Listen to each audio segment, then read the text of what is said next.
Sejumlah orang percaya dan mengalami kesehatan yang lebih baik berkat sel punca alias stem cell alias sel darah tali pusat. Teknologi pengobatan ini pun diyakini sebagai teknik medis masa depan. Pemerintah Indonesia bahkan membentuk badan khusus untuk mengembangkan pemanfaatan sel punca. Di Indonesia sudah ada 3 bank sel punca.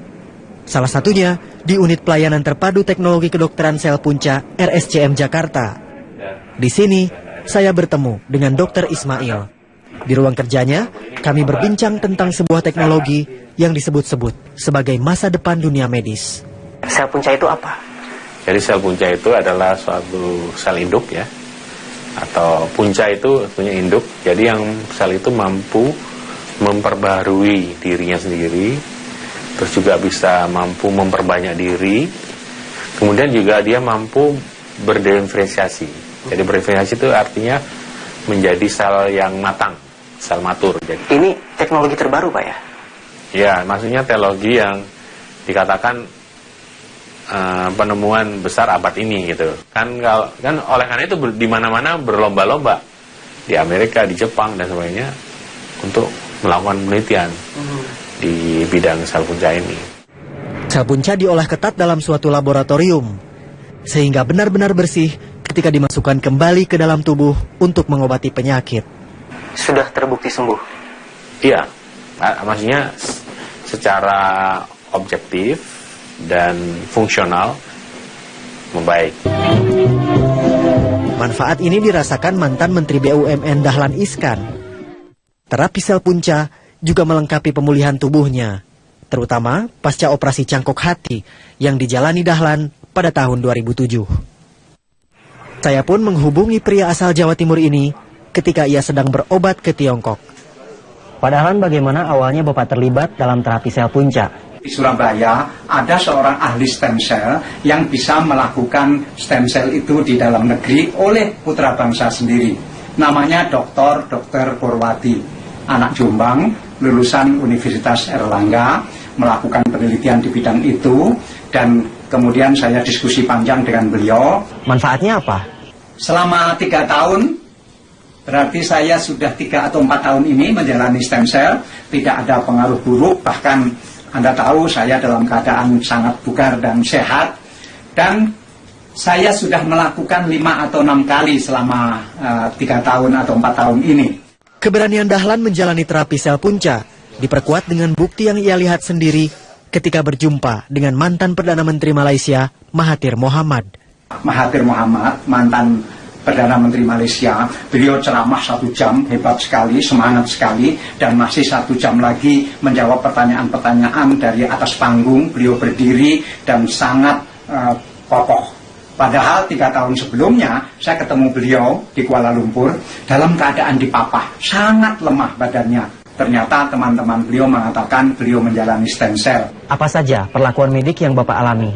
Saya diambil darah saya, 1 tabung besar begini, isinya mungkin jutaan sel, tetapi Dr. Purwati hanya mengambil 1 sel saja yang paling baik, paling muda, paling sempurna, untuk kemudian diternakkan di dalam laboratorium Dr. Stomo atau Universitas Erlangga.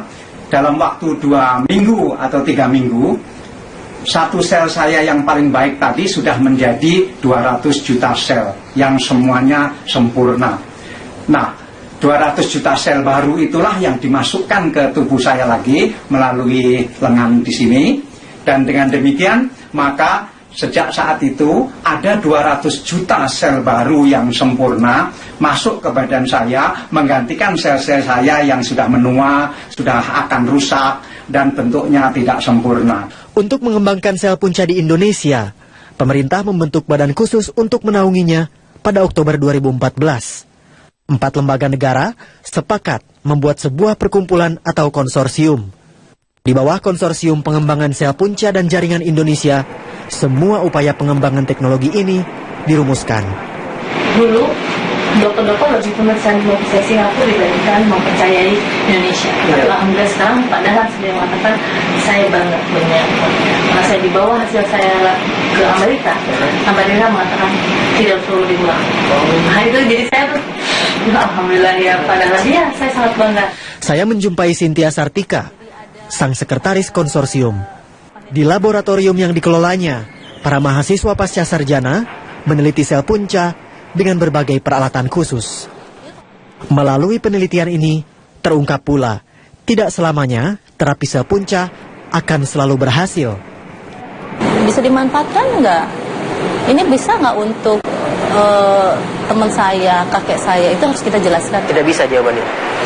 Tidak semua. Tetap harus ada kesesuaian, disebut matching. Nah, harus ada persyaratan selanjutnya. Namun untuk diri sendiri pasti bisa, karena tidak ada penolakan tubuh apabila kita menggunakan stem cell dari dirinya sendiri. Sel punca yang disimpan di bank darah bisa digunakan oleh pemiliknya sendiri hingga berpuluh-puluh tahun kemudian. Namun, peluang keberhasilannya menurun jika digunakan orang lain. Selain tingkat kesuksesan terapi, ada satu pertanyaan lain tentang aplikasi sel punca. Secara ekonomis terjangkau. Ekonomis itu sangat tergantung dengan berbagai aspek. Ya. Aspek bagaimana kita mendapatkan bahan pembantunya, bagaimana kita mendapatkan alat-alatnya mudah masuk ke Indonesia. Sementara peraturan pemerintah jelas, barang-barang kedokteran masih merupakan barang mewah, pajaknya tinggi. Kalau pajak tinggi tentunya aplikasinya atau nantinya dampaknya, impactnya tentu kepada harga. Sekarang berapa harganya? Beberapa, kalau saya di perbandingan di luar sekitar masih jauh lebih mahal dari Indonesia ya. Satu selnya itu bisa Rp1, 1 sampai 2 rupiah. Padahal dibutuhkan sekitar bisa 1 miliar sel. 1 miliar rupiah untuk mendapat bisa saja demikian. Tapi bisa hanya 5 juta sel, tergantung. Hanya 5 juta sel, ada 100 juta sel gitu. Pengolahan sel punca di Indonesia sebetulnya relatif lebih murah. Di Surabaya, Dahlan Iskan mengaku hanya perlu membayar 10 kali lebih murah dibanding harga terapi sel punca di luar negeri. Meski demikian, ada pula yang mempercayakan pengolahan sel punca ke luar negeri walaupun rentan melanggar aturan. Dalam Peraturan Menteri Kesehatan RI Nomor 48 Tahun 2012 disebutkan, sel punca dari darah tali pusar dilarang dikirim dan disimpan di luar wilayah Indonesia. Sel punca darah tali pusar dilarang disimpan di luar negeri karena pengolahannya tidak bisa diawasi langsung oleh pemerintah Indonesia.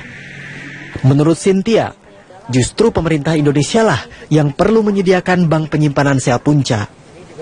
Karena memang di Indonesia kan belum ada public bank. Artinya pemerintah mensupport dana untuk setiap masyarakat Indonesia disimpan, dibayarin oleh pemerintah seperti di Inggris, di Kanada. Indonesia belum punya. Belum ada. Jadi artinya orang-orang yang mampu tentunya ya sudah saya mau menyimpankan. Jadi memang ini tidak semua masyarakat bisa menjangkau ini.